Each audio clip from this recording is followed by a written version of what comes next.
So this next section, I'm not going to say it's the last section, is called A Way to Victory. We are in the closing moments of the Civil War, so to speak. Some key terms include Gettysburg Address and Appomattox Courthouse.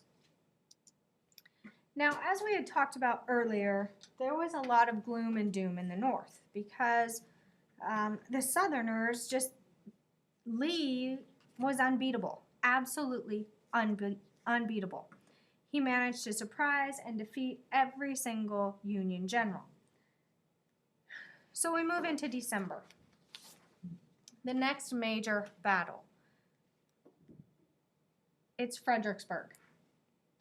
Union General Ambrose Burnside, remember he should be on your list, clashed with Lee near Fredericksburg. Now Burnside had a larger army, but the rebels had gotten there first, and they were entrenched on the hills south of the town. Well, with repeated attacks, the Union was not able to overcome Lee's forces, and thousands of Union soldiers fell. Devastated by his failure, Burnside resigned. He didn't even wait for Lincoln to can him. He resigned on his own, and he was replaced by General Joseph Hooker. Now I have a few pictures from Fredericksburg. You can see the trenches, how they are entrenching around the house. They dug a trench in this right picture below a fence. Well, this ends up being a grave, a mass grave. So beneficial when you're fighting and beneficial when you're dead. So again, that was a Union loss, a Confederate victory at Fredericksburg. Over the winter, there's still a little bit of fighting happening, not a whole lot. And so we get to May 1863 and a battle called Chancellorsville. Now Hooker had rebuilt his army and he planned to attack Lee, but Lee was once again one step ahead of Hooker. Lee divided his troops. Wasn't the brightest idea. He had heavy casualties. In fact, the death of Stonewall Jackson. Now, Jackson was a victim of friendly fire. Rebel forces fired on him. He was hit in the left arm, which was amputated, very, very common. But again, we have to remember the time period. Sterilization is not really a big concern. They're not cleaning tools. If the saw falls on the ground, you just pick it up and you continue on. And Jackson doesn't die from the amputation. He actually dies from infection about a week later. This was a huge blow.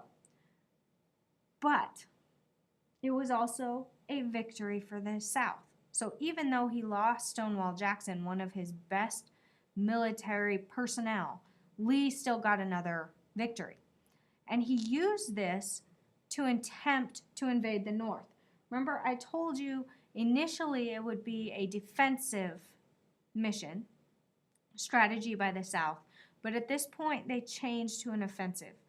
And the goal was hopefully the British and the French would help the Confederacy, support the Confederacy.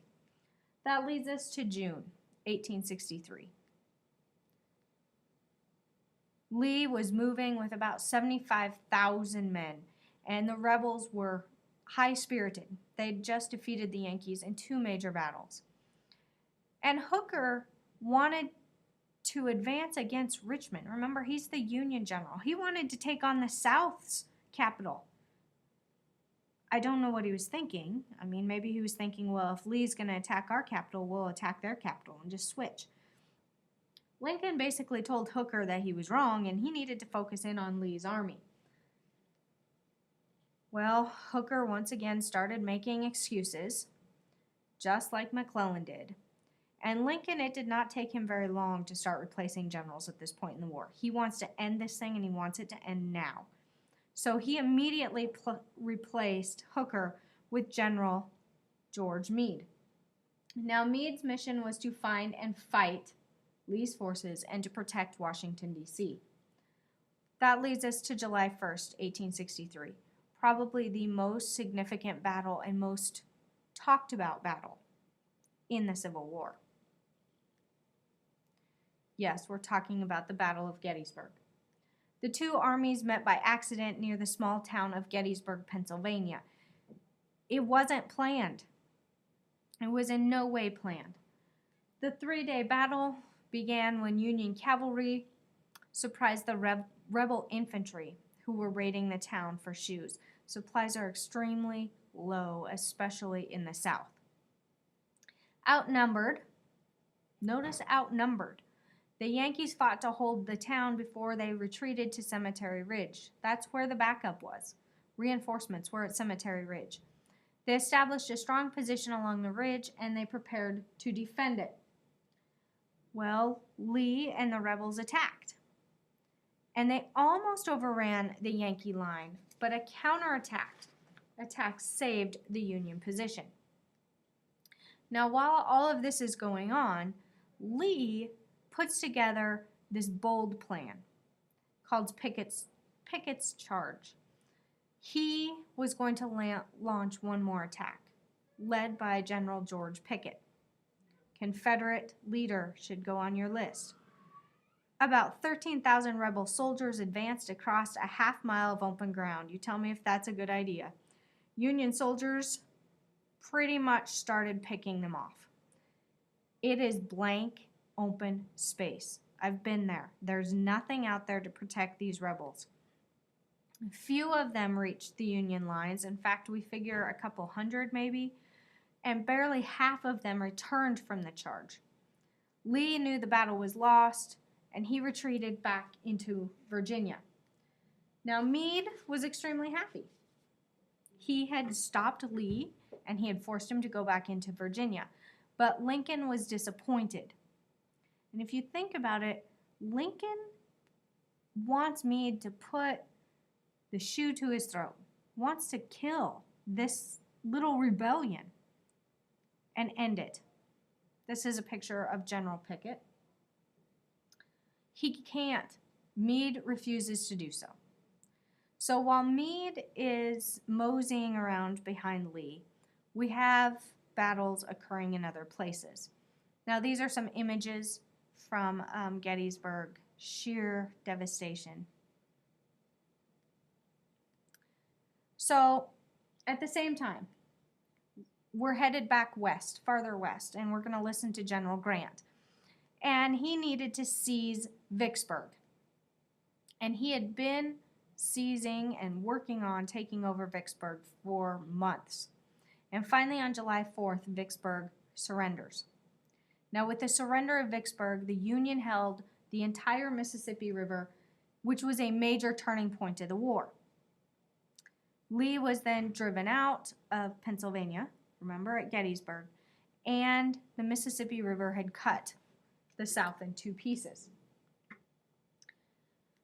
So, on November 19th, 1863, President Lincoln goes to a cemetery ceremony at Gettysburg. He was not the main speaker. There was some professor, some doctor that was the first one to speak, who spoke for like 2.5 hours. Kind of a dreary day, if I remember correct. And finally, Lincoln rose, and he gave a 2-minute speech. It explained to everyone what the war had come to mean. This was known, and still is known, as the Gettysburg Address. This is the speech that Lincoln gave at Gettysburg National Cemetery Ceremony. We're going to do an assignment on the Gettysburg Address, so it's very important that you bring your blue books and are ready to be prepared to talk about what Lincoln said in this speech.